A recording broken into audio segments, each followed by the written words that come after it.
6번을 보셨는데요. 소유권에 관한 가등기에 기한 본등기 시 중간 처분의 등기는 무권리자의 처분 행위로 봐서 원칙은 직권 말소이지만 직권으로 말소하지 못하는 등기 4가지가 있다고 했죠. 네, 그거 기억하시고요. 이건 사례형으로 출제가 2번이나 됐어요. 사례형으로 기억해 두시고요. 그 다음에 7번을 보시면 환매권자의 환매권 행사에 의한 소유권 이전 등기 시 환매특약 등기의 직권 말소. 이거 혹시 기억나실까요? 안 나시겠죠? 물론. 네. 시험에 자주 나오는 건데요. 여기 이러한 부동산이 있고 소유자가 갑입니다.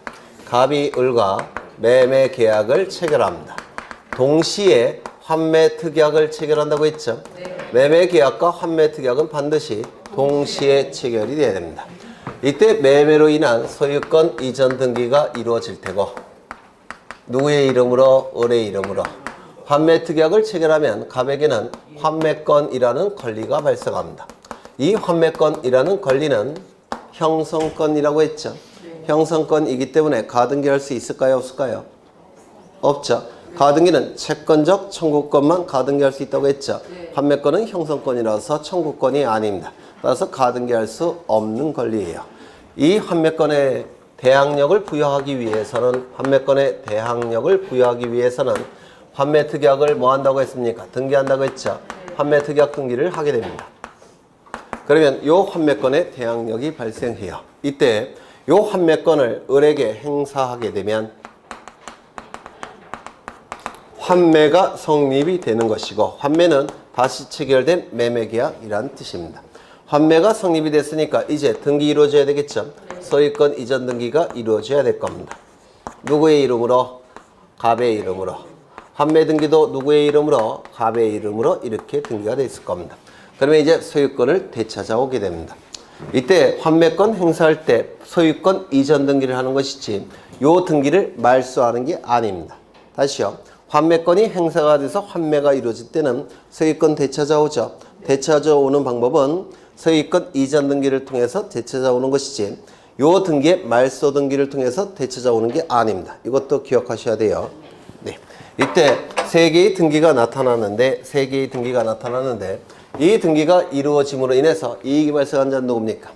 을 등기 권리자. 불이익이 발생한 자는 누굴까요? 갑 등기 의무자. 그래서 공동으로 등기를 신청하게 될 겁니다. 환매 등기가 이루어짐으로 인해서 이익이 발생한 자는 누굽니까? 갑 등기 권리자. 왜? 대항력이 발생하니까. 이 을은 대항력에 복종을 해야 되죠. 따라서 등기 의무자. 그리고 이 소유권 이전 등기가 이루어짐으로 인해서 이익이 발생한 자는 누굽니까? 갑 등기 권리자. 그리고 을은 등기 의무자가 될 겁니다. 이때 이 2개의 계약은 동시에 신청이 된다고 했죠. 이때 주종관계를 판단한다면 어느 게 주고 어느 게 종입니까? 이게 주고, 이게 주고 이게 종입니다.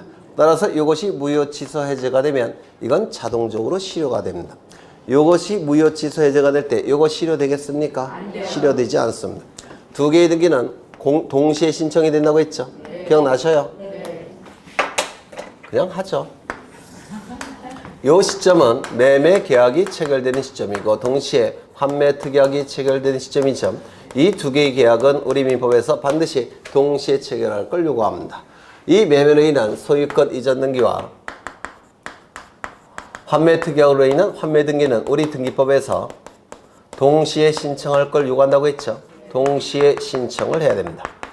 동시에 신청을 하니까 2개의 등기는 접수번호가 어쩔까요? 동시에 신청이 됐으니까 동일하겠죠?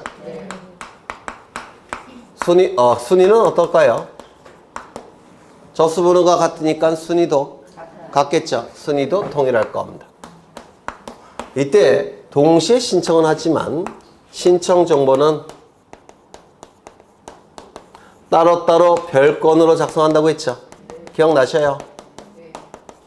소유권 이전 등기 신청서와 환매 등기 신청서는 따로따로 작성해서 제출하는 겁니다. 별건으로 작성해, 별개로 작성한다는 겁니다. 그러면 별개로 작성하기 때문에 순위는 동일하지만 순위 번호는 다른 번호를 써야 됩니다. 신청서가 따르니까. 맞아요. 따라서 이때 순위는 동일하지만 순위 번호를 다른 번호로 써야 된다면 무슨 등기를 이용해야 된다고 했습니까? 부기 등기. 부기 등기를 이용한다고 했죠. 그러면 이때 어느 걸 주등기, 주종 관계는 어느 게 주고 어느 게 종입니까? 소유권 이전 등기는 모든 등기 중에서 가장 중요한 등기예요. 이게 이게 종이에요. 따라서 이것이 각하되면 자동 각하. 이것이 각하되면 이건 자동 각하되지 않습니다. 주종 관계가 있으니까. 그렇다면 이 소유권 이전 등기는 주등기 하는 것이고 환매 등기는 어떻게 한다고요? 부기 등기를 하는 겁니다. 이거 꼭 기억하셔야 돼요. 그러면 환매권도 다른 지역에 돈 받고 팔 수 있죠? 재산권입니다. 이것도 양도가 가능해요. 그러면 환매 등기를 이전 등기 해줘야 될 때, 네, 환매 등기 이전 등기는 무슨 등기 하겠습니까? 부기의 부기. 한 번 더 나가야 되니까 환매 등기 이전 등기는 부기의 부기 등기를 하는 겁니다. 되셨을까요? 네. 이때 요 시점부터 요 시점까지 이 동안에는 소유권의 등기 명의인은 누굽니까? 이게 을의 이름으로 등기가 되는 시점이에요. 소유권의 등기 명의는 누굽니까? 네? 갑이겠죠. 을의 이름으로 등기가 되는 시점은 이 시점이니까 그 전까지는 갑의 이름으로 등기가 되어 있지 않겠습니까? 소유권의 등기 명의는 갑입니다.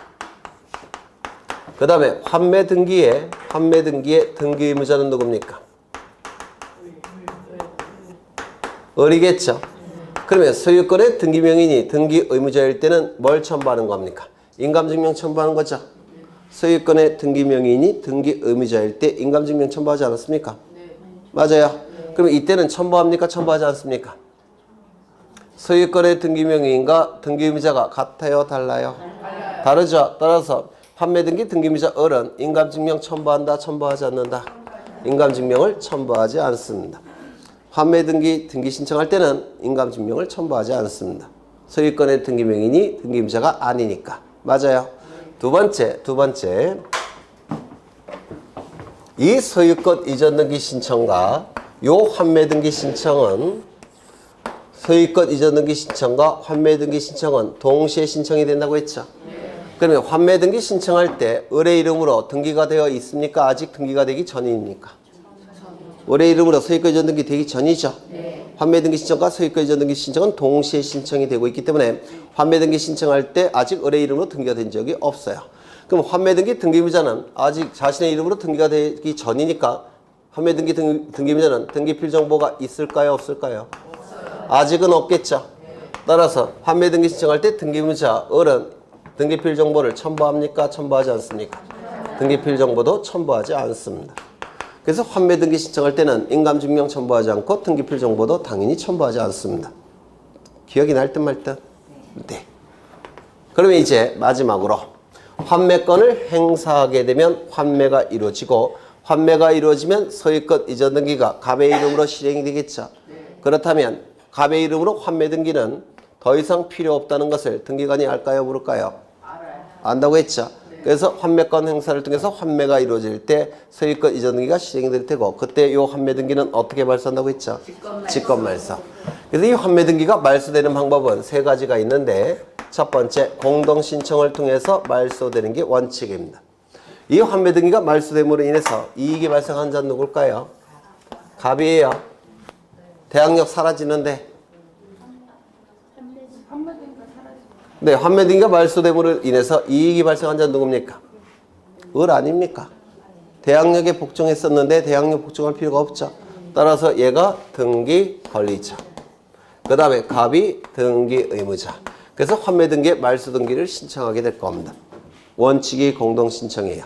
그러면 어느 경우에 공동 신청을 하냐면 환매 특약이 무효, 취소, 해제가 됐다면 환매 등기 말소하겠죠. 환매권을 갑이 포기한다면 환매 등기 말소시켜야 되겠죠. 환매 기간이 경과가 됐다면 환매권 더 이상 행사할 수가 없으니까 말소돼야 되겠죠. 그 다섯 가지 경우는 공동 신청입니다. 환매 특약이 무효, 취소, 해제, 환매권 포기, 환매기간 경과. 이때는 공동신청을 통해서 환매 등기가 말소가 됩니다. 두 번째, 단독신청. 어느 경우에 단독신청한다고 했습니까? 혼동. 기억 안 나셔요? 혼동. 혼동은 무조건 단독 신청이에요.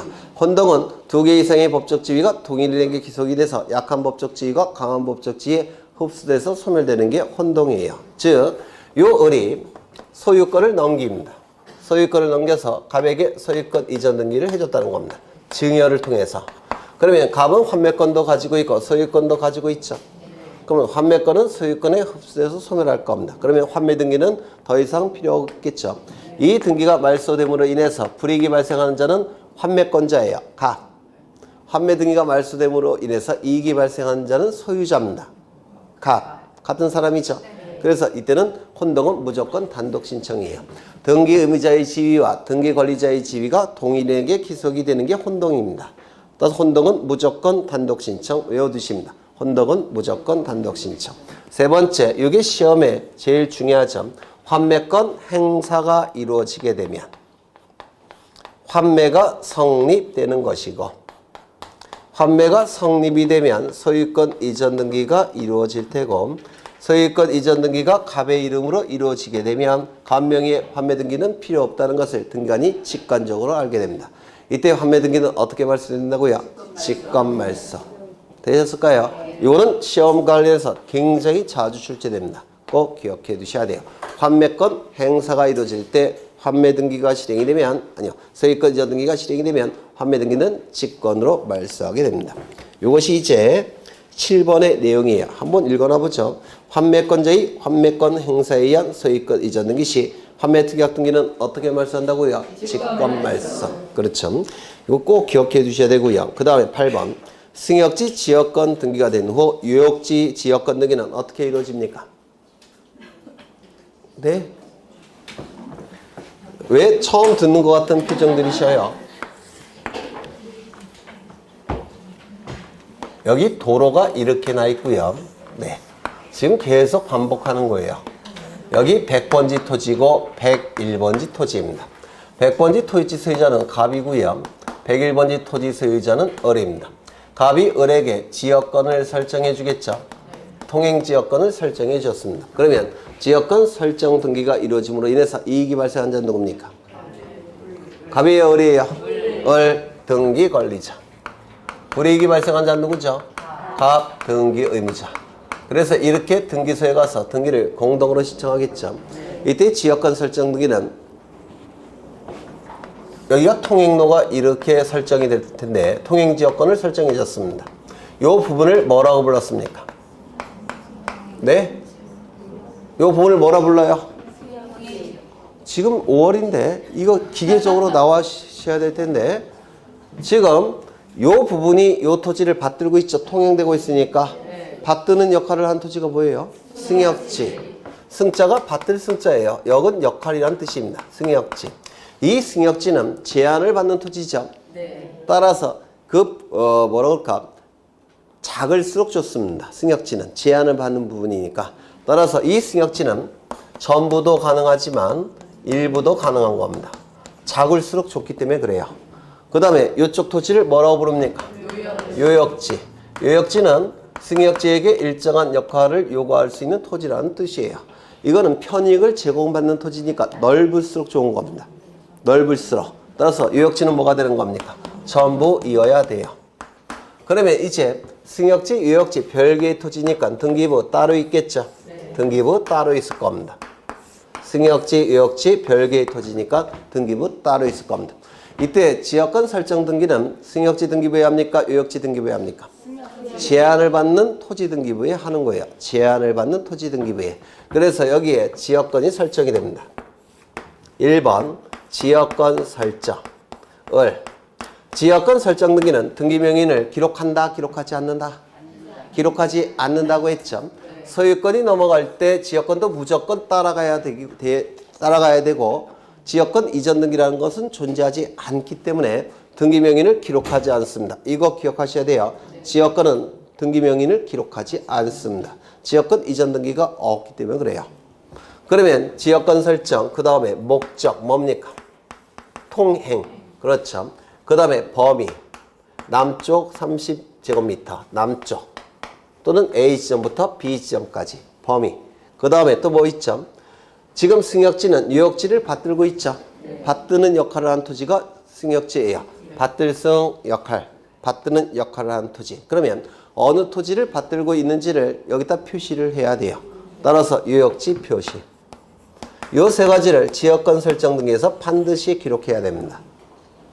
이거 다 기억하셔야 돼요. 등기명인을 기록하지 않는다. 설정 등기에는 목적, 범위, 그 다음에 유역지를 표시한다. 이 범위는 전부일 때는 전부라고 표시해야 됩니다.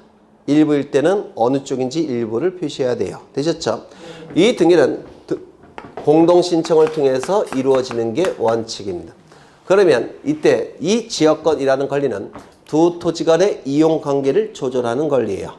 지역권이라는 권리가 민법에서 하셨을 텐데 두 토지 간의 이용관계를 조절하는 권리가 지역권이기 때문에 이쪽 설정 승역지에만 이거 기록해서는 되겠습니까? 안 돼요. 유역지에도 표시를 해줘야 됩니다. 두 토지 간의 이용관계를 조절하는 권리니까. 그래서 이 유역지 등기부에도 등기를 해줘야 됩니다. 1번 유역지 지역권, 그 다음에 마찬가지로 목적, 통해, 그 다음에 범위. 이때는 유역지 표시일까요? 승역지 표시일까요? 승역지를 표시해야 되겠죠. 당연히. 이걸 유역지 지역권 등기라고 하는데 이 유역지 지역권 등기는 승역지 등기부에 등기가 이루어지면 두 토지 간의 이용관계를 조절하는 이 유역지에도 등기관이 알아서 등기를 해줘야 됩니다. 이건 직권이에요. 이것 꼭 기억해 두셔야 됩니다. 직권. 승역지 등기부는 신청, 공동신청, 유역지 지역권 등기는 직권. 두 토지 간의 이용관계를 조절하는 권리라서 무조건 두 토지 등기부에 다 기록이 돼야 돼요. 그러니까 이거는 신청에 의하겠지만 이건 등기관이 알아서 해줘야 된다는 겁니다. 꼭 기억하셔야 되고요. 그러면 지문을 다시 보시면 승역지에 지역권 등기가 된 후 유역지 등기 기록에 등기관이 직권에 의한 지역권 등기, 이걸 유역지 지역권 등기라고 얘기합니다. 되셨을까요? 그 다음에 9번 가처분권자의 승소 판결에 따른 말소 등기 시 당해 가처분 등기의 직권 말소. 아까 소유권 이전 등기일 때도 직권 말소였죠. 말소 등기도 직권 말소예요. 이거는 좀 설명을 안 드린 것 같은데 아까 갑이 소유자였죠. 그리고 A와 매매 계약을 체결했죠. 맞아요. 이때 갑을 매도인이라고 부르고요. 요 A를 매수인이라고 부르겠죠. 맞아요. 에이, 그냥 하죠. 이건 설명 안 드린 거예요. 시험에 나올 가능성이 별로 없어 보여서. A는 이렇게 부동산을 소유하고 있습니다. 그런데 이 A의 부동산에 대해서 갑과 매매 계약을 체결합니다. 이 안에 뭐가 있을까요? 물권행위도 있겠죠. 그리고 갑의 이름으로 소유권 이전 등기가 된 상태입니다. 갑은 소유권을 취득하게 될 거예요. 이때는 얘가 매도인, 얘가 매수인입니다. 아까 보신 것은 얘가 매수인이고 얘가 매도인이었죠. 갑의 소유권을 A가 매수한 거죠. 아까 보신 거 가처분 등기. 이거는 거꾸로예요. 얘가 매도인이고 얘가 소유자고 얘가 매수인입니다. 매매 계약을 체결했으면 이제 갑은 소유권을 취득할 겁니다. 등기를 갖추면. 그런데 요 매매가 무효, 취소, 해제가 돼버리면 그 안에 있는 물권행위도 실효되죠. 따라서 소유권 변동은 없는 상태로 복귀할 겁니다. 누가 소유자입니까? A가 소유권자예요. 그러면 이 등기는 갑의 소유권을 침해하기 때문에 말소해야 되겠죠. 그래서 A는 갑에게 소유권에 근거해서 말소 등기 청구권을 행사할 겁니다. 맞아요. 그래서 A는 말소 등기 청구권이 발생을 할 테고 이 갑에게는 소유권 이전 등기, 말소 등기 의무가 발생하겠죠. 맞습니까? 그러면 이 의무를 이행해야 될 겁니다. 이 의무를 이행하는 것은 이 A와 같이 등기소에 가서 말소 등기를 공동으로 신청하는 겁니다. 맞아요. 그런데 이 의무를 이행하지 않는다는 것은 말소 등기를 신청해 주지 않는다는 뜻입니다. 그렇다면 이 A는 말소 등기 청구권을 가진 채권자인데요. 강제 집행을 통해서 이 의무를 이행하도록 해야 될 겁니다. 그러면 강제 집행하기 위해서 뭐가 필요할까요? 네? 집행권원이 필요하겠죠. 집행권원에 해당되는 게 뭐죠? 판결서. 따라서 판결서를 만들기 위해서 A는 법원에 소송을 제기할 겁니다. 이때의 소송은 소유권 이전 등기, 말소 등기에 관한 소송이 될 겁니다. 소유권 이전 등기, 말소 등기에 관한 소송이 돼요. 이때 소송이 제기된 시점과 판결이 확정이 되는 시점은 긴 시간이 걸린다고 했죠. 등기 명의는 이 동안에 누구 명의로 되어 있습니까? 갑의 이름으로 등기되어 있죠. 아직 말소 등기가 되기 전이니까. 그러면 이 소유권 이전 등기가 갑의 이름으로 되어 있는 걸 이용해서 갑은 다른 자에게 처분할 수 있습니까? 있을 겁니다. 그럼 이 시점부터 의리 소유가 될 텐데 A가 승소 판결을 받는다고 하더라도 강제 집행할 수 있습니까? 없어요. 따라서 이 갑이 이 부동산을 다른 자에게 처분을 못하도록 하면서 소송을 제기해야 될 겁니다. 그래서 처분을 못하도록 하는 소송을 뭐라고 불렀죠? 보전소송, 가압류, 가처분 신청. 이때 A가 가진 채권은 금전 채권입니까? 아닙니까? 아니죠. 따라서 보전소송으로 무엇을 신청할까요? 가처분을 신청할 겁니다. 똑같아요. 그러면 법원은 결정을 해줄 테고, 그리고 등기소에 촉탁하겠죠. 촉탁이 이루어지면 이제 요 등기 밑에 처분금지 가처분 등기가 실행이 될 겁니다. 누구의 이름으로? A의 이름으로. 하지만 이 등기가 실행이 됐다고 해서 처분하는 것이 금지되어 있지는 않다고 했죠. 그래서 매매 계약을 체결할 테고 소유권 이전 등기가 이루어지게 될 겁니다. 그렇다고 해서 우리 소유권을 취득하는 건 아니에요. 여기서는 소유권을 취득한 건 아닙니다. 왜냐면 등기의 공신력이 인정돼야 안 돼요. 안 되기 때문에 공신력이 인정되지 않기 때문에 소유권을 취득하지는 못합니다. 네. 이때 등기가 이루어졌을 테고 이제 요 등기부에는 의뢰 이름으로 등기되어 있겠죠. 그리고 소송이 진행이 될 겁니다. 되셨을까요? 그러면 이때 A가 승소 판결을 받을 테고 이 판결이 확정이 된다면 이 A를 뭐라고 부릅니까? 승소한 등기 권리자. 승소한 등기 권리자는 판결서를 가지고 단독으로 신청할 수 있죠. 따라서 무슨 등기가 이루어질까요? 소유권 이전 등기에 말소 등기가 이루어질 겁니다. 소유권 이전 등기에 말소 등기가 이루어지게 될 겁니다. 이렇게 되셨습니까? 그러면 이 등기는 판결에 의한 등기 신청이니까 단독 신청이겠죠. 그런데 이 등기가 말소되기 위해선, 즉 갑의 이전 등기가 말소되기 위해선 이걸 먼저 말소시켜야 됩니다. 그러면 이 등기도 말소 등기가 이루어져야 될 겁니다. 이것도 판결서를 가지고 단독으로 신청하는 겁니다. 이 두 개의 등기는 어떻게 신청이 될까요? 동시 신청. 이것도 공동 신청이 가능합니다. 그러면 등기관은 먼저 이 등기를 말소하고 그 다음에 두 번째 A의 의뢰 이름의 등기를 말소하고, 이건 더 이상 필요합니까? 필요 없습니까? 필요 없겠죠. 이걸 어떻게 할까요? 직권으로 말소하게 됩니다. 똑같아요. 저것과 이것이. 단지 차이점은 아까 보신 것은 갑이 매도인, A가 매수인. 그래서 A가 소유권 이전 등기를 하는 것이고, 그 다음에 이때는 A가 매도인, 갑이 매수인. 그런데 이것이 무효 취소 해제가 돼서 이 등기가 말소되는 걸 얘기하는 겁니다. 구조는 똑같아요. 요게. 그렇죠? 그래서 그럼 다시 한번 보시죠. 가처분권자의 승소 판결에 따른 말소 등기 시 당해 가처분 등기는 어떻게 말소된다고요? 직권말소. 직권말소. 그래서 이게 그 위에 있었죠, 아까? 없었나? 이거는 단독 신청을 통해서 말소고, 위에 없었나?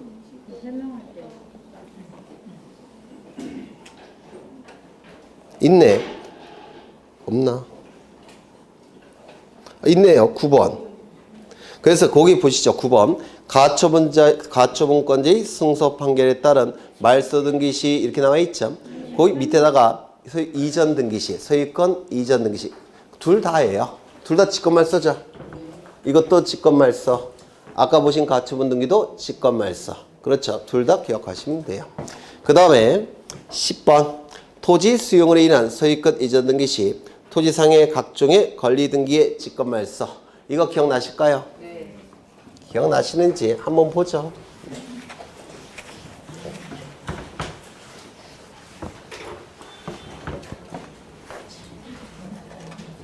이것도 이거 두 번째 하는 거죠.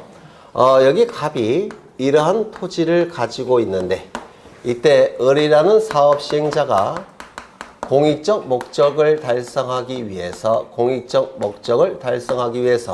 개인의 토지를 강제로 취득하는 거, 이를 뭐라고 불렀습니까?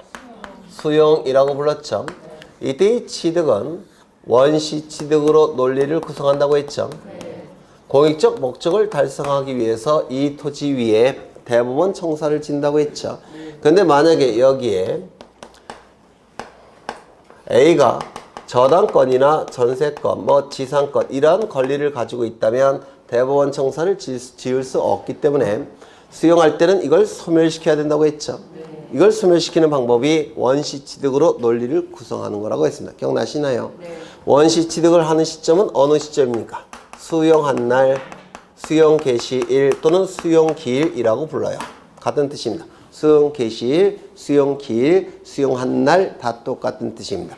수용 개시일 날 취득을 할 텐데 원시 취득으로 논리를 구성하기 때문에 사업 시행자가 수용으로 인한 등기를 신청하는 것은 공동 신청이라고 했습니까? 단독 신청이라고 했습니까? 단독 신청이라고 했죠. 그런데 미등기일 때는, 미등기 부동산일 때는 무슨 등기 신청한다고 했습니까? 소유권 보전 등기를 단독으로 신청한다고 했죠. 누구의 이름으로? 을의 이름으로. 이미 등기된 부동산이라고 한다면 무슨 등기를 신청한다고 했습니까? 기억 안 나셔요? 원시 취득으로 논리를 구성하기 때문에 논리로 본다면 무슨 등기 해야 됩니까? 보전 등기 해야 되죠. 보전 등기를 해야 되기 때문에 기존의 등기는 전부 다 어떻게 해야 됩니까? 말소 등기를 해야 되죠. 말소 등기한 다음에 등기부를 폐쇄한 다음에 소유권 보전 등기를 을의 이름으로 해야 됩니다. 맞아요? 그런데 이렇게 등기를 하게 되면 시간과 비용이 많이 걸린다고 했죠.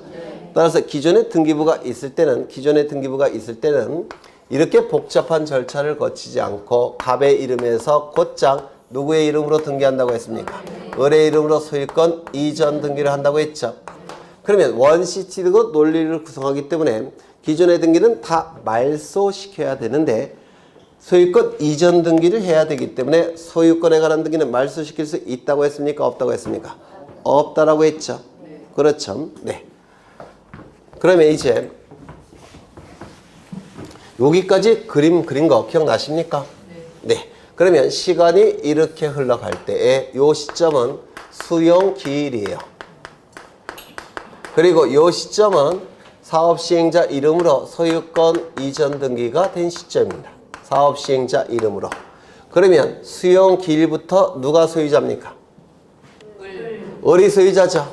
소유권은 이미 을에게 넘어갔습니다. 그런데 소유권의 등기 명의인은 누가 갖고 있습니까? 갑이 가지고 있죠. 왜? 을의 이름으로 등기되는 시점이 이 시점이에요. 그 이전에는 갑의 이름으로 등기가 돼 있었죠. 그러면 갑은 소유권이 없음에도 불구하고 자신의 이름으로 등기가 돼 있기 때문에 이 시점에 을에게 각종 등기를 해주는 경우가 있다고 했죠. 그러면 이 시점에 을의 이름으로 각종 등기가 이루어지면 이거는 소유권이 없는 자가 해준 등기라서 뭐가 되는 겁니까? 무권리자의 처분행위. 맞아요. 그래서 이 을명의에 잘못됐네. 을이 돼야 되겠죠. 소유권은 을이 있고 등기명의는 갑이 있고 병이 돼야 되겠죠. 그럼 병명의 각종 등기는 소유권에 관한 등기이건 소유권 이외의 권리에 관한 등기이건 전부 다 무권리자의 처분행위니까 전부 다 어떻게 한다고 했죠? 직권으로 말소한다라고 했습니다. 기억나셔요? 두 번째, 수용기일 이전에는 소유권에 관한 등기는 소유권 보전 등기건 소유권 이전 등기건 직권으로 말소합니까? 안 합니까? 안 한다고 했죠. 이거는 갑의 이름으로 된 등기를 얘기해요. 갑의 이름으로 된 소유권 등기를 말소하면 을의 이름으로 이전 등기할 수 있습니까? 없습니까? 없다고 했죠. 그래서 소유권에 관한 등기는 직권으로 말소할 수 없다라고 했습니다. 다만 소유권 이외의 권리에 관한 등기는 원시 취득으로 논리를 구성하기 때문에 이거 전부 다 어떻게 해야 된다고 했습니까? 직권으로 말소한다고 했죠. 원칙은 직권으로 말소합니다. 다만 예외가 두 가지가 있다고 했죠. 첫 번째 뭐가 있죠? 첫 번째 토지 수용위원회에서 재판과 유사한 결정으로서 존속을 인정한 권리에 관한 등기는 직권으로 말소합니까? 말소하지 않습니까? 말소하지 않는다고 했죠. 두 번째, 수용되는 토지를 위해 존재하는 지역권 등기. 수용되는 토지를 위해 존재하는 지역권 등기도 직권으로 말소합니까? 말소하지 않는다고 했습니까? 직권으로 말소하지 않는다고 했죠. 이거 그림 떠오르셔요? 안 떠오르시는 분들이 더 많은 것 같은데.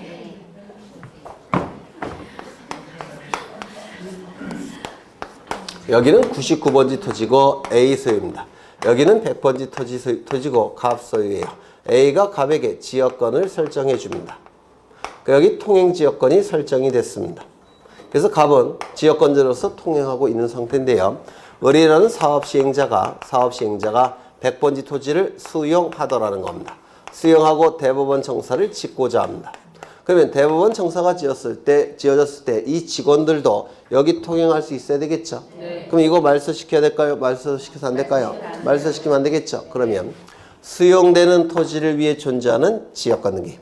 수용되는 토지를 위해 존재하는 지역권 등기는 직권으로 말소할 수가 없습니다. 그렇죠? 하나 더. 요 시점에 갑이 사망을 했더라는 겁니다. 그러면 요 시점에 갑이 사망하면 요 시점부터 누가 소유자냐면 상속인이 소유자예요. 맞아요? 네. 그러면 요 상속인을 상대로 해서 보상금이 지급될 테고 수용 절차가 진행이 될 겁니다. 그렇겠죠? 네. 그런데 상속 등기는 어느 시점에 이루어졌냐면 요때 이루어졌다는 겁니다. 상속 등기는.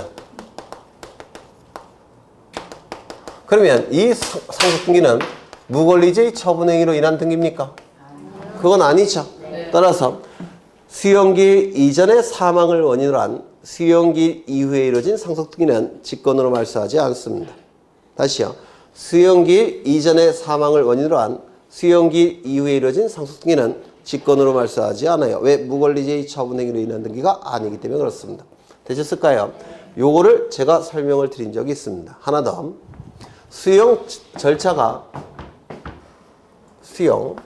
이 수용에 재결이 실효가 됐습니다.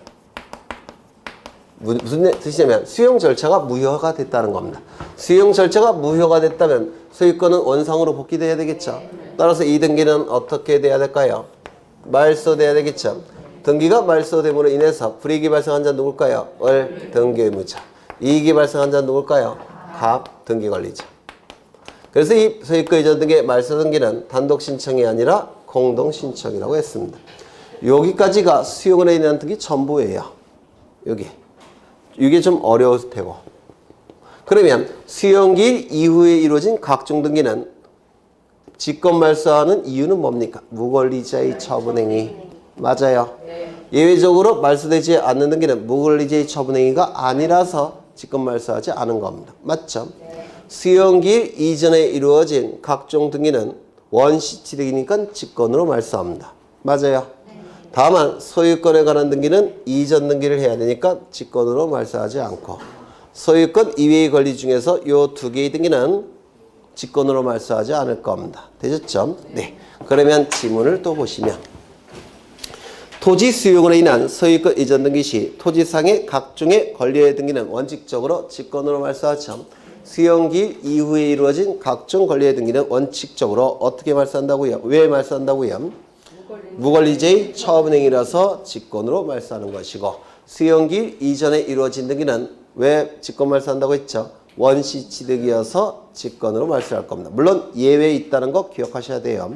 그 다음에 지상권, 전세권의 말소 등기 시 그 권리를 목적으로 하는 저당권의 직권 말소.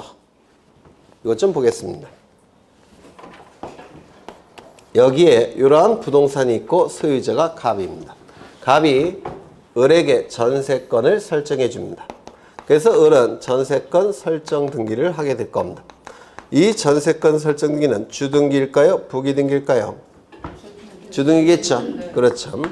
그런데 이 을이 병으로부터 돈을 빌립니다. 얼마를 빌렸느냐? 1억 원을 빌립니다. 담보를 요구하겠죠? 이때 전세권을 담보로 제공할 수 있습니까? 있죠. 저당권 설정할 수 있겠죠. 그러면 병의 이름으로 전세권에 대한 전세권부 저당권 설정 등기를 할 테고 저당권을 취득하게 될 겁니다. 맞아요. 이 등기는 주등기일까요? 부기등기일까요? 부기등기가 될 겁니다. 그런데 이 등기가 말소가 이루어지면 이거는 존재할 수 없죠. 따라서 이 병은 손해가 발생할 테니까 이러한 자를 뭐라고 불렀습니까? 등기상 이해관계인이라고 불렀죠. 등기상 이해관계인 있을 때는 이 말소 등기를 신청할 때 등기상 이해관계인에 뭐가 필요합니까? 승낙서가 필요하겠죠. 또는 재판서 등본이 필요할 겁니다. 맞아요. 이런 것들을 첨부해서 갑과 을이 말소 등기를 신청하게 되면 을명의 등기는 말소가 되겠죠. 또한 승낙서나 재판서 등본이 첨부됐으니까 이 병명의 저당권부 설정 등기는 어떻게 할까요?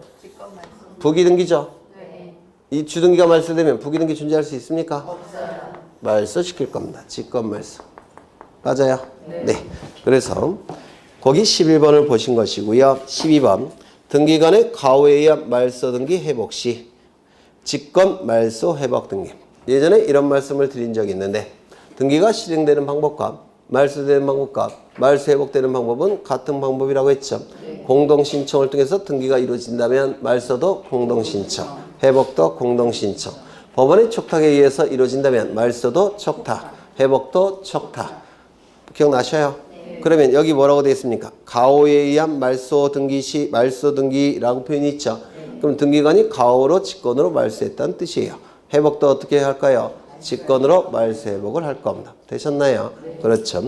그 다음에 13번 구분건물 토지 등기 기록에 등기관의 직권에 의한 대직권 취지의 등기. 대직권 등기는 전유부분 구분건물 표제부 하단부에 하는 거죠. 맞아요. 그럼 대직권 등기는 표제부에서 이루어지는 등기니까 공동신청일까요? 단독신청일까요? 단독신청. 단독신청을 통해서 대직권 등기를 하게 되면 등기관은 토지등기부 해당구에 대직권이라는 사실의 등기를 직권으로 한다고 했는데 기억나십니까? 그걸 얘기할 겁니다. 되셨을까요? 그래서 이런 것들은 이걸 하나씩 이걸 꼼꼼히 기억하셔야 돼요. 이거 외워봤자 의미는 없고요. 암기 안 됩니다. 하나씩 이걸 분해를 하셔서 기억하셔야 돼요. 지금 이것만 한 게 아니라 뒤에 내용을 다 설명드렸죠. 그래서 뒤에 내용도 같이 설명이 된 겁니다. 굉장히 많은 내용을 한 거예요. 그 다음에 4번 등기의 대위 신청이 나와 있는데요. 채권자 대위 신청을 보겠습니다.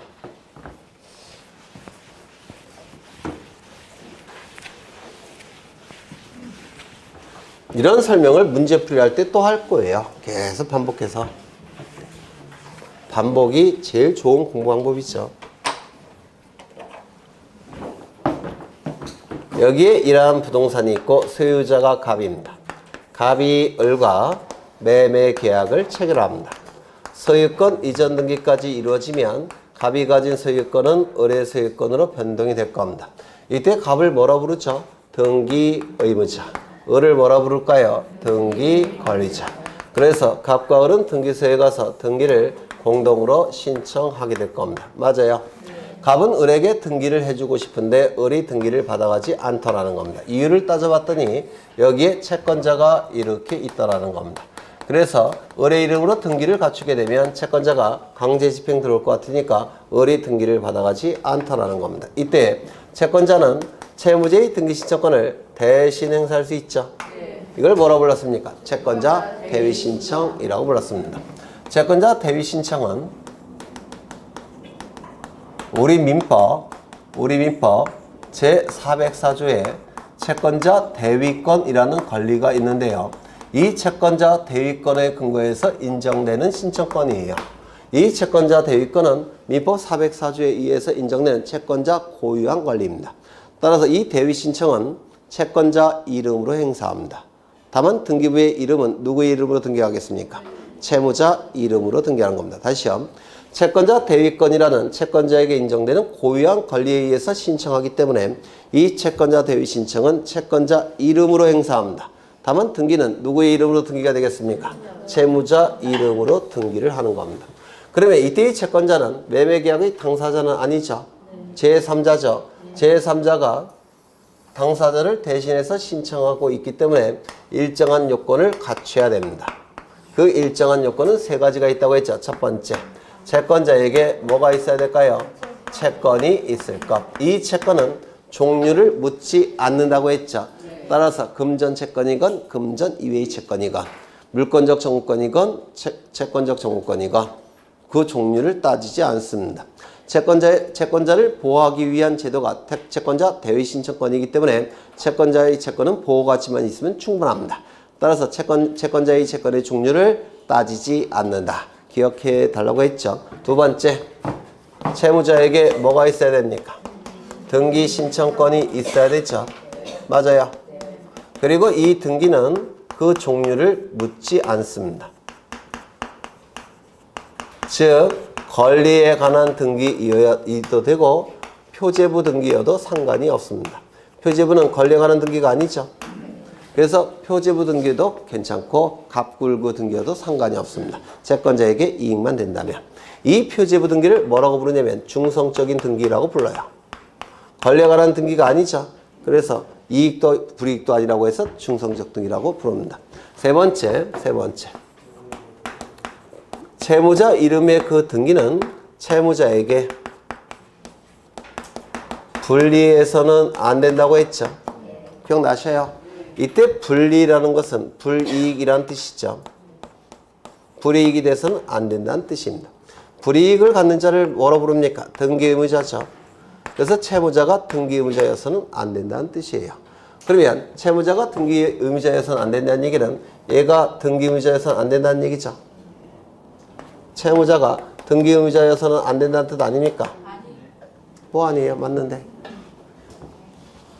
이 의미가 채무자의 그 등기는 채무자에게 분리해서는 안 된다는 뜻 아닙니까? 분리라는 것은 불이익 아닙니까? 불이익이 돼서는 안 된다는 뜻이죠. 불이익은 등기의무자가 하는 거 아닙니까?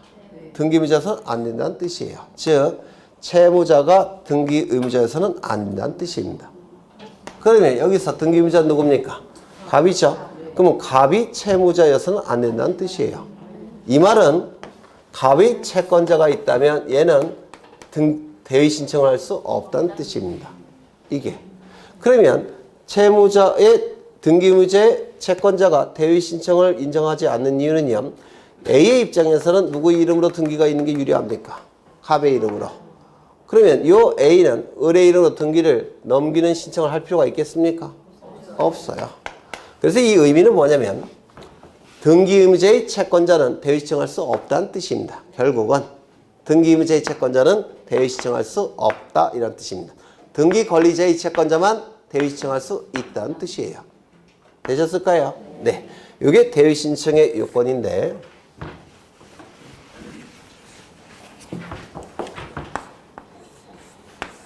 갑은 이 한 필지 100번지 토지인데 100번지 토지 일부에 대해서 을과 매매 계약을 체결합니다. 일부에 대한 매매 계약 체결은 가능합니까? 불가능합니까? 누가 그래요? 하다고. 일부에 대한 부동산 일부에 관한 매매 계약 체결도 가능합니다. 사적자치 원칙상. 일부 매매 괜찮아요. 미법에서 담보권 공부하신 적 있습니까? 담보권이 아니라 하자담보 책임. 네. 있죠? 거기 일부 매매 안 나옵니까? 나오죠? 나오는 이유는 뭡니까? 유효하기 때문에 그래요. 네. 일부 매매는 가능해요. 그러면 이제 일부에 대한 소유권 이전 등기가 이루어지면 을은 일부에 대한 소유권 취득할 수 있죠? 맞아요. 일부 매매는 가능하지만 일부 소유권 이전 등기 가능합니까? 불가능합니까? 이건 불가능해요. 일부 소유권 이전 등기가 안 되니까 일부를 뭐로 바꿔야 됩니까? 전부로 바꿔야 됩니다. 맞아요. 전부가 되기 위해서는 여기를 어떻게 해야 될까요? 쪼개야 되겠죠. 그렇죠. 그러면 이 갑은 등기소에 가서 분필 등기를 신청해야 됩니다. 맞아요. 그러면 분필 등기를 신청하지 않게 되면 전부 소유권 이전 등기가 안 되니까 을은 소유권을 취득할 수 없을 겁니다. 맞아요. 그러면 이 을은 갑의 분필 등기 신청을 대신 신청할 수 있겠습니까? 따져보죠. 을은 채권이 있습니까? 네. 매매계약 체결되었으니까 채권이 발생했겠죠. 이거 유효하다고 했죠. 그 다음에 채무자는 등기시청권이 있습니까? 없어요. 분필 등기시청권이 있잖아요. 그 분필 등기시청권을 행사하지 않고 있죠. 그럼 이 분필 등기는 채무자에게 불리한 등기입니까? 분필 등기는 표제부 등기예요. 표제부 등기는 중성적인 등기라고 해서 이익 불이익이 없습니다. 불리한 등기는 아니죠. 그럼 대위 신청할 수 있습니까? 있습니다. 이건 뭘 얘기하느냐면 원래의 등기가 공동 신청이라고 한다면 대위 신청도 공동으로 신청하는 겁니다. 맞아요.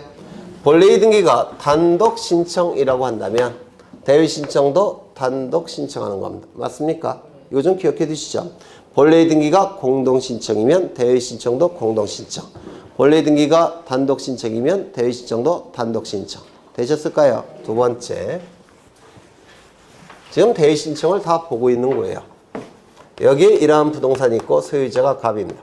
갑이 을과 매매 계약을 체결합니다. 그러면 갑은 등기 의무자가 될 테고 을은 등기 권리자가 되겠습니까? 되겠죠. 그래서 갑과 을이 등기소에 가서 등기를 공동으로 신청해서 을 명의로 등기를 해줘야 될 겁니다. 근데 아직 을의 이름으로 등기가 되기 전에 을은 병과 매매 계약을 체결합니다. 미등기 전매.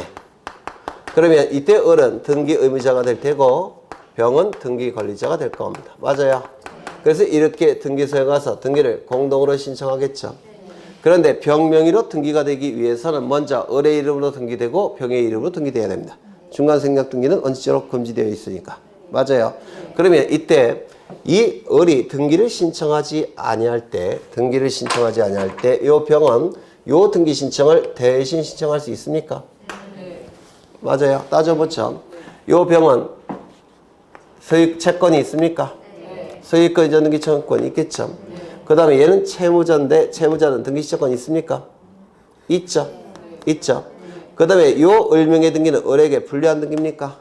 아니죠. 따라서 을의 등기 신청을 대위 신청할 수 있습니까? 있습니다. 그러면 요 대위 신청은 누구의 이름으로 등기가 되는 거죠? 을의 이름으로. 을의 이름으로 등기를 한 다음에 이제 병은 자신의 이름으로 등기해야 되겠죠. 그러면 요 대위 신청과 요 등기 신청은 반드시 동시에 신청할 필요가 있습니까? 없죠. 이게 먼저 이루어지고 이게 이루어지면 되니까 두 개의 등기 신청은 반드시 동시에 신청할 필요는 없습니다. 이거 이해가 되셔요? 그렇죠. 하나 더. 지금 출제가 되는 걸 다 보고 있는 거예요. 병은 정과 매매 계약을 체결합니다. 매매 계약을 체결해요. 그러면 요 병은 등기 의무자가 될 테고 정은 등기 권리자가 되겠죠. 그래서 이렇게 공동으로 등기를 신청하게 될 겁니다. 현재는 갑의 이름으로 등기가 된 상태예요. 그러면 병의 이름으로 등기가 되기 위해서는 을의 이름으로 등기가 되고 그 다음에 병의 이름으로 등기가 되고 그 다음에 정의 이름으로 등기돼야 되겠죠. 이때 갑은 등기를 해준다고 하는데 을은 등기를 받아가지 않습니다. 그러면 요 등기 신청을 대위할 수 있는 게 요 병의 채권자 대위 신청이죠. 그러면 요 대위 신청을 또 한 번 정이 대위 신청할 수 있느냐. 이걸 이중의 대위 신청이라고 불러요. 이중의 대위 신청. 대위 신청을 또 한 번 대위 신청할 수 있느냐. 이중의 대위 신청. 따져보죠. 정은 채권이 있습니까? 있죠. 매매 계약으로 인한 소유권 이전 등기 청구권이 있겠죠. 그러면 요 채무자는 등기 신청권이 있습니까? 대위 신청권도 등기 신청권이에요. 등기 신청권이 있죠. 그 다음에 이 대위 신청을 통해서 이루어지는 을명의 등기는 병에게 불리한 등기입니까? 아니죠. 채무자에게 불리한 등기는 아니죠. 따라서 대위 신청을 또 한 번 대위 신청할 수 있습니까? 있겠죠. 그래서 이중의 대위 신청이 인정이 됩니다. 이중의 대위 신청이 인정이 돼요. 그럼 이제 마지막으로 하나만 더 하고 대위 신청은 끝내겠습니다. 출제될 수 있는 걸 보는 거예요. 지금 여기에 이러한 부동산이 있고 소유자가 갑입니다. 갑이 을과 매매 계약을 체결합니다. 이때 갑을 등기 의무자, 을을 등기 권리자라고 할 텐데 이렇게 공동으로 등기를 신청해야 될 겁니다. 그런데 갑이 등기를 해주고 싶은데 을이 등기를 받아가지 않습니다. 그 이유는 채권자가 이렇게 있기 때문에 채권자가 강제 집행할 것 같으니까 등기를 받아가지 않다라는 겁니다. 이때 채권자는 대위 신청할 수 있다고 했죠. 그래서 이렇게 공동으로 등기를 신청하는 겁니다. 등기소에 가서. 그런데 갑의 입장에서는 을이 등기 신청하자고 한다면 등기해 주겠는데 엉뚱한 놈이 오니까 안 해주는 경우도 있어요. 그럴 수 있겠죠. 그럼 이 채권자는 어떻게 할까요? 법원에 소송을 제기합니다. 이걸 뭐라고 부르냐면 채권자 대위소송이라고 불러요. 채권자 대위소송. 그러면 이때 A는 승소 판결을 받을 테고 승소 판결을 받으면 승소한 등기 권리자로서 이제 판결서를 가지고 갑의 신청이 없어도 요 등기 신청을 할 수가 있을 겁니다. 대위 신청을. 되셨을까요? 그러면 요 판결서가 있을 텐데 판결서를 가지고 등기를 신청할 텐데 이 판결서를 가지고 을이 등기를 신청할 수 있을까요? 없을까요? A가 받은 판결서를 가지고 채무자가 단독으로 신청할 수 있을까요? 없을까요? 네? 대위소송을 통해서 A가 받은 판결서를 가지고 채무자가 그 단독으로 신청할 수 있을까요? 없을까요? 있어요? 없어요? 있어요? 이거 예전에 한 번 했습니다. 네, 한 번 했어요. 여기 판결서를 보시면 주문이 있고 이유가 있고요. 원고가 기록이 되고 피고가 기록이 됩니다. 원고는 누굴까요? 소송을 제기한 자를 원고라고 불러요. 원고 누굽니까? A. 피고는 누굴까요? 갑이겠죠. 판결의 효력은 주문과 이유에도 미치지만 원고 피고에게도 판결의 효력이 있습니다. 이건 무슨 뜻이냐면 원고 피고만 소송에 참가했죠. 그래서 원고 피고에게만 판결의 효력이 있다는 겁니다. 여기에 미치는 판결의 효력을 판결의 효력이 미치는 객관적 범위라고 부르고요. 여기에 미치는 판결의 효력을 판결의 효력이 미치는 주관적 범위라고 불러요. 그렇다면 여기에 을이 있습니까? 없습니까? 없어요. 그럼 을은 이 판결서를 가지고 등기를 단독으로 신청할 수 있을까요? 없습니다. 이거는 A와 갑에게만 효력이 있는 판결이에요. 다른 자에게는 판결 효력이 없습니다. 따라서 을은 이 판결서를 가지고 등기를 신청할 수가 없습니다. 되셨을까요? 네. 그런데 요 을이 요 대위소송이 제기된 사실을 알았다면 소송에 참가해야만 됩니다. 알았다면 소송에 참가해야 돼요. 이를 당사자 참가라고 불러요. 소송법에서. 참가해야만 되니까 여기에 누가 포함이 되어야만 됩니까? 을이. 되셨나요? 그렇다면 이때는 판결서를 가지고 을이 등기 신청할 수 있겠습니까? 이때는 있는 겁니다. 언제 알았다면. 되셨죠? 조심하셔야 될 것은 알 수 있었다면이 아니입니다. 알았다면. 네. 그러면 여기까지 보고 좀 보겠습니다. 채권자 대위 신청 나와 있는데요. 거기 첫째 줄을 보시면 채권자가 자기의 이름으로 행사한다고 했죠. 우리 민법 제404조 채권자 대위권에 근거한 채권자 고유한 권리에 근거해서 행사합니다. 그래서 채권자 이름으로 행사합니다. 그런데 누구 이름으로 등기가 이루어집니까? 채무자 이름으로 등기가 되고 있죠. 요건은 다 설명이 됐습니다. 채권자에게 채권이 있을 것. 채권의 종류는 따집니까? 따지지 않습니까? 따지지 않는다고 했죠. 채청이건 물청이건 금전채권이건 금전 이외의 채권이건 아무 채권이나 상관이 없습니다. 두 번째, 채무자에게 등기신청권이 있을 것. 이때의 등기는 갑구을구에서 이루어지는 권리에 관한 등기가 원칙이지만 표제부 등기도 상관이 없습니다. 채권자에게 이익만 된다면. 아까 요거 분필 등기 신청은 권리에 관한 등기입니까? 아닙니까? 아니에요. 표제부 등기예요. 면적이 줄어드니까 면적과 관련돼 있죠. 표제부 등기입니다. 대위 신청할 수 있습니까? 없습니까? 있다고 했죠. 네. 그래서 권리에 관한 등기가 원칙이지만 표제부 등기, 사실에 관한 등기도 상관이 없다라고 얘기합니다. 그 등기는 채무자에게 불리한 등기가 아닐 것. 즉 등기의무자의 채권자는 대위 신청할 수 없다는 겁니다. 등기의무자의 채권자는 대위 신청할 수 없고 등기관리자의 채권자만 대위 신청할 수 있다는 뜻이에요. 넘기겠습니다. 절차가 나와 있는데요. 거기 1번을 보시면 채무자를 위한 보존 등기를 대위 신청하는 경우에는 채권자가 단독으로 등기를 신청하고 보존 등기는 단독 신청이죠. 그러면 채권자가 대위 신청할 때도 어떻게 되는 겁니까? 단독 신청. 기억나셔요? 원래의 등기가 단독 신청이면 대위 신청도 단독 신청. 원래의 등기가 공동 신청이면 대위 신청도 공동 신청. 그렇죠. 그 다음에 채무자와 제3자의 공동 신청에 의하여 행하여진 등기는 채권자와 제3자가 공동으로 신청한다. 본래의 등기가 공동 신청이면 대위 신청도 공동 신청이라는 뜻이에요. 맞아요. 여기 제3자라는 문구가 좀 거슬리죠. 맞아요. 얘는 채권자, 얘는 채무자. 그럼 채권 채무를 기준으로 할 때 얘네는 뭐가 되는 겁니까? 당사자. 얘는 뭐가 될까요? 제3자. 그렇죠. 얘가 제3자라고 불러요. 제3채무자가 정확한 표현일 겁니다. 제3채무자. 그 다음에 2번. 채권자가 채무자를 대위하여 등기를 신청하는 경우에는 채무자로부터 채권자 자신의 등기를 동시에 신청하지 않더라도 이를 수리한다. 이거죠. 채권자가 채무자의 등기를 대위 신청할 때는 자신의 등기와 반드시 동시에 신청할 필요가 있다 없다? 없다. 이 뜻입니다. 이거 이해가 되셔요? 네. 그 다음에 3번. 채권자의 채권자도 대위 신청할 수 있다. 맞습니까? 이중의 대위 신청이 허용된다고 했죠.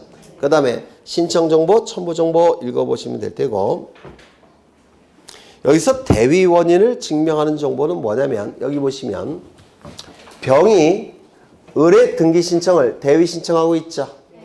그러면 이때 이 병에게 채권을 발생시킨 건 뭘까요? 소유권 이전 등기 청구권을 발생시킨 건 뭐죠? 이게 대위 원인입니다. 그럼 대위 원인을 증명하는 정보는 뭐가 될까요? 계약서. 맞아요. 매매 계약서. 그래서 이 대위 원인을 증명하는 정보는 사문서여도 상관이 없습니다. 공문서여도 상관이 없고. 맞아요. 매매 계약서는 사문서 아닙니까? 그렇죠. 그래서 이 대위 원인을 증명하는 정보는 사문서, 공문서 다 상관이 없습니다. 다만 소재기 증명원은 대위 원인을 증명하는 정보가 될 수가 없다 이렇게 얘기합니다. 왜냐하면 소재기 증명원은 아무나 만들어낼 수가 있어요. 아무나 법원에 소송을 제기한 다음에 수수료 법원에 내게 되면 소재기 증명원이 나옵니다. 그래서 소재기 증명원은 대위 원인을 증명하는 정보가 될 수 없다 이렇게 얘기합니다. 거기 옆에다 쓰시죠. 소재기 증명서.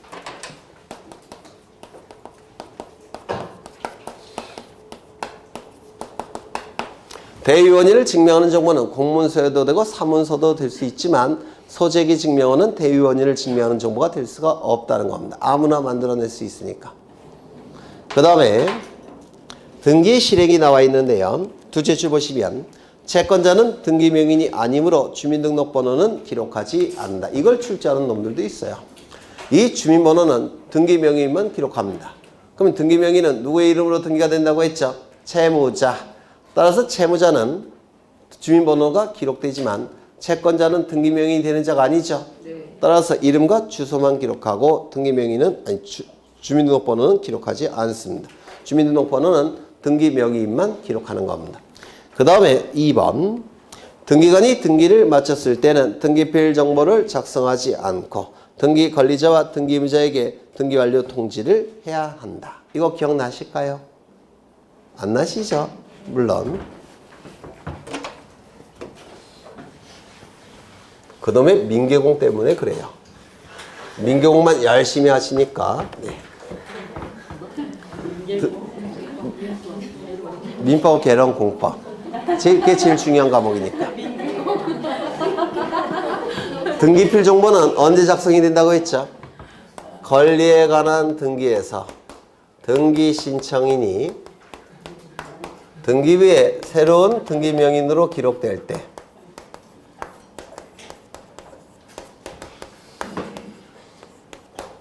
이때 등기필 정보가 작성이 된다고 했는데 기억나십니까? 이것도 기억 안 나셔요? 안 나셔요? 등기필 정보는 권리에 관한 등기에 있어서 등기 신청인이 등기부에 새로운 등기 명인으로 기록될 때 요 새로운 등기 명인에게 작성되는 것이 뭐라고요? 등기필 정보. 그렇죠. 그런데 이게 다른 사람이라고 한다면 등기필 정보는 작성이 된다고 했습니까? 작성되지 않는다고 했습니까? 작성되지 않는다고 했죠. 그러면 다른 사람인 경우 뭐가 있었죠? 첫 번째, 승소한 등기 의무자의 판결에 의한 등기 신청. 이때 등기 신청인은 누구죠? 등기 의무자. 등기부에 새롭게 기록되는 자는 누구죠? 등기 권리자. 그럼 이 등기 권리자에게 등기필 정보가 작성됩니까? 안 됩니까? 이거 꼭 외워달라고 제가 2번이나 강조해드립니다. 이때는 등기 신청인은 등기 의무자죠. 등기부에 기록되는 자는 등기 권리자죠. 같은 사람이에요? 다른 사람이에요? 다른 사람이니까 등기필 정보가 작성됩니까? 안 됩니까? 안 된다고 했죠. 두 번째, 채권자 대위 신청. 채권자 대위 신청은 등기 신청인이 누구죠? 채권자. 등기부에 새롭게 기록되는 자는 누구죠? 채무자. 같은 사람입니까? 다른 사람입니까? 다른 사람이죠. 등기필 정보는 작성되지 않습니다. 세 번째, 직권에 의한 보존 등기. 직권에 의한 보존 등기는 신청인 자체가 없죠. 하지만 보존 등기 명의는 나오죠. 같은 사람입니까? 다른 사람입니까? 다른 사람이에요. 네 번째, 강공서의 촉탁에 의한 등기.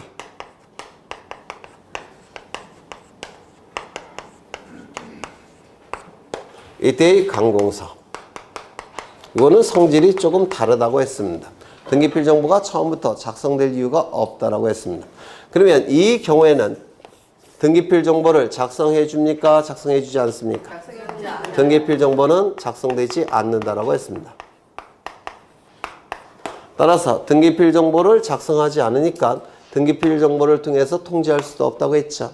대신 이러한 자들에게 뭘 통지해 준다고 했죠? 등기 완료를 통지해 준다고 했죠. 그래서 채무자, 그 다음에 이거 빼먹었네. 여기까지.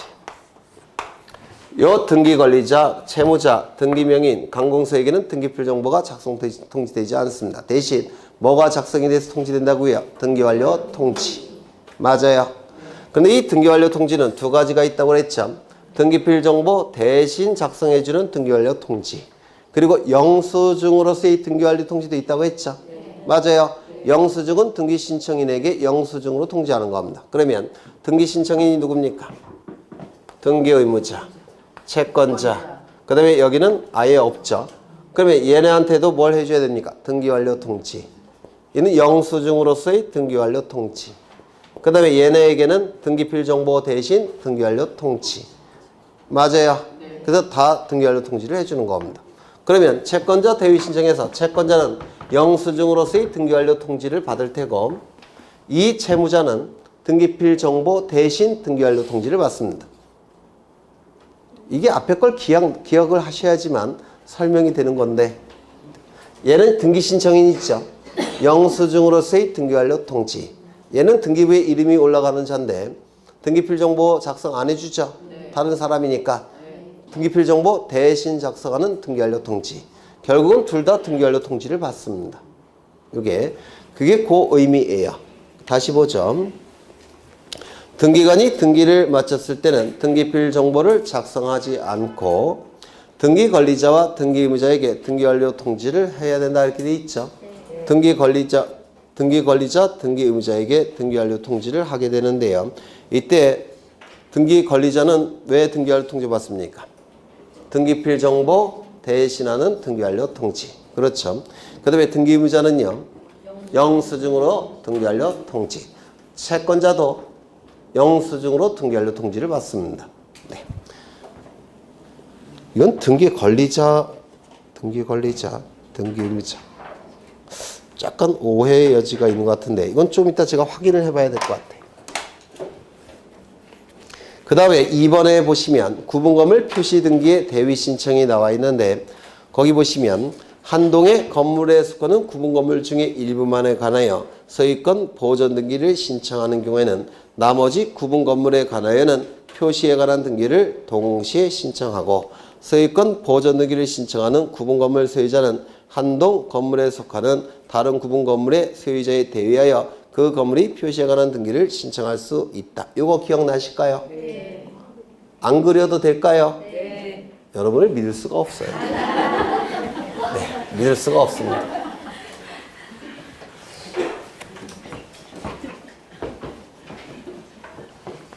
여기 자이 아파트가 있을 테고요. 자이 아파트 등기부는 먼저 천일동 표제부가 있죠. 그리고 101호 표제부가 있을 테고 갑구가 있을 테고 을구도 있을 겁니다. 쭉 가서 303호 표제부도 있을 테고 갑구도 있을 테고 을구도 있을 겁니다. 이 전체가 한 개의 등기부라고 했죠. 이때의 표제부만큼은 반드시 동시에 작성이 된다고 했죠. 따라서 최초로 소유권 보존 등기를 신청하는 자는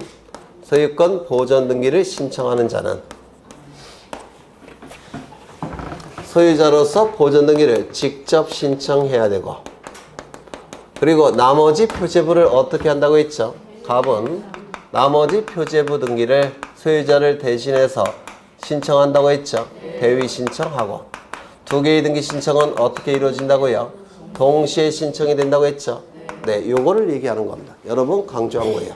다시 보시면 한 동 건물에 속하는 구분 건물의 일부만에 관하여 소유권 보존 등기를 신청하는 경우에는 그 나머지 구분 건물에 관해서는 표시에 관한 등기를 동시에 신청해야 되고, 소유권 보존 등기를 신청하는 구분 건물 소유자는 한 동 건물에 속하는 다른 구분 건물의 소유자에 대위하여 건물의 표시에 관한 등기를 신청할 수 있다. 무슨 말인지 아시겠죠?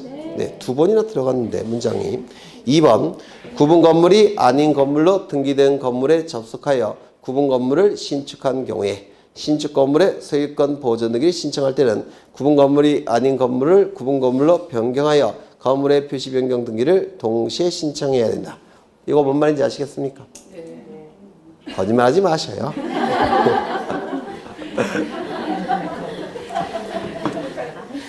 이거 했던 거예요. 한번 설명을 드렸던 건데 이것 좀 보겠습니다. 여기 토지가 있고 토지 소유자는 갑입니다. 토지 소유자는 갑이고 이 토지 위에 건물이 존재합니다. 건물 소유자도 갑입니다. 갑이 을에게 지상권을 설정해 줍니다. 그러면 을은 지상권 설정 등기를 할 테고 지상권을 취득했을 겁니다. 이 지상권이라는 용의물권은 그 목적이 정해져 있습니까? 네. 있죠. 뭡니까? 건물, 기타, 공작물 소유 목적. 또 하나는 수목의 소유 목적. 그러면 이 을은 건물을 소유할 목적으로 지상권을 설정을 받은 겁니다. 그러면 건물을 신축해야 되는데 건물을 신축할 수 있습니까? 위에 있다. 그렇죠. 예전에 했던 거예요. 이렇게. 그래서 지상권자는 이렇게 건물을 신축할 수 있다는 게 우리 판례입니다. 그러면 이 처음에는 등기부가 요것만 등기부가 있겠죠. 표제부, 갑구, 을구만 존재하겠죠. 그런데 건물을 신축하면 여기는 누구 소유가 돼버립니까? 을 소유가 돼버리죠. 이거는 뭐가 됩니까? 구분 건물이 돼요. 그렇죠. 그러면 등기부는 바뀌어야 될 겁니다. 한 동 전체에 대한 표제부가 있을 테고 1층 표제부가 있을 테고 갑구가 있을 테고 을구가 있을 겁니다. 그리고 2층 표제부가 있을 테고 갑구도 있을 테고 을구도 이렇게 있을 겁니다. 이건 일반 건물 등기부고 이거는 집합 건물 등기부예요.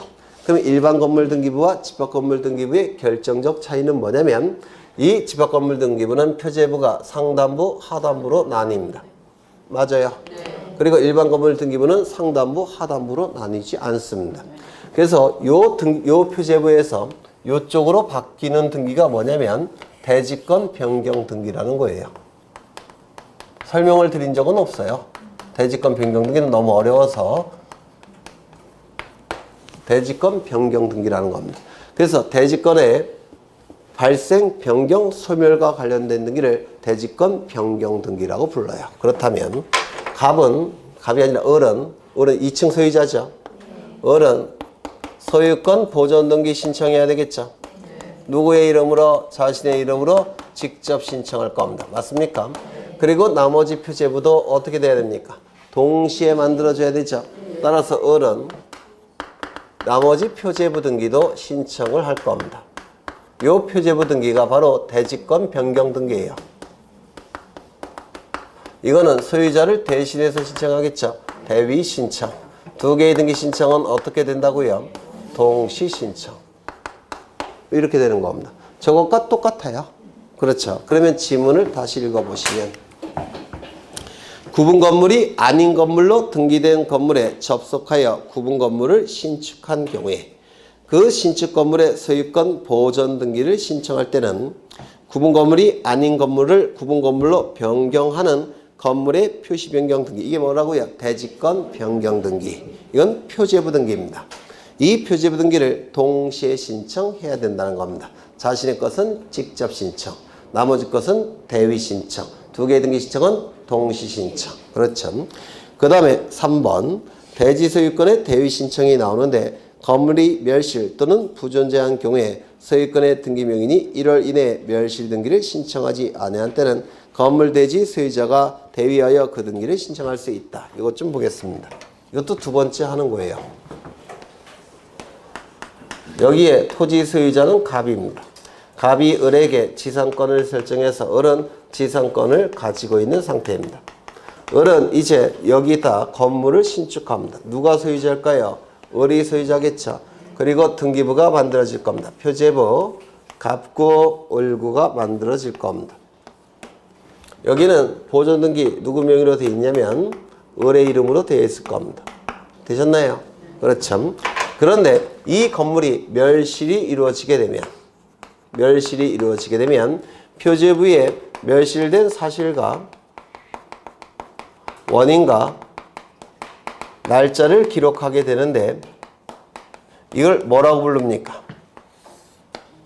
멸실등기라고 불러요. 이 멸실등기는 누가 신청을 해야 될까요? 등기명인이 신청하는 겁니다. 맞아요. 이 멸실등기는 표제부 등기죠.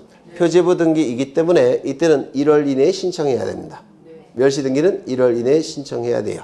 그런데 보존등기인이 1월 이내에 멸시등기를 신청하지 않게 되면 그 다음으로 이해관계에 있는 자는 누굽니까? 갑이겠죠. 토지 소유자. 소유자가 멸시등기를 을을 대위해서 신청할 수 있다는 겁니다. 되셨나요? 네. 그러면 다시 읽어보죠. 건물이 멸실 또는 부존재한 경우에 소유권의 등기명인이 1월 이내에 멸실등기를 신청하지 아니할 때는 건물 대지의 소유자가 그 소유권의 등기명인을 대위하여 멸시등기를 신청할 수도 있다는 겁니다. 그래서 1번, 2번, 3번은 출제가 되면 3번은 쉬운 문제로 출제가 되는 것이고 1번, 2번은 좀 어려운 문제로 출제가 되는 겁니다. 되셨을까요? 네, 잠시 쉬었다 하겠습니다.